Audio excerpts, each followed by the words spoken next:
இதான் வந்து wire gauge. இந்த காயில் வந்து இப்படி தான் செக் பண்ணுறோம். இங்கே பாருங்கள். இப்போ 18 வந்து கொஞ்சம் லூஸாக இருக்குது. அப்போ 18.5 இந்த கேஜு. இது வந்து மைக்ரோமீட்டரில் பார்த்தீங்கன்னா உங்களுக்கு கரெக்டான இது தெரியும். இங்கே பாருங்கள் 19 பாருங்கள். இப்போ 19 பாருங்கள். 19 இல்லை இது. இப்போ வந்து இது 19 கேஜி பாருங்கள்.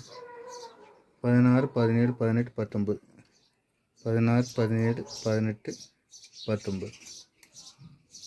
இதான் 19 கேஜி. இப்போ கேஜ் வந்து இந்த ஒயர் கேஜ் வந்து இப்படி தான் அளக்கணும். 1லேருந்து அப்படியே வருது பாருங்கள்.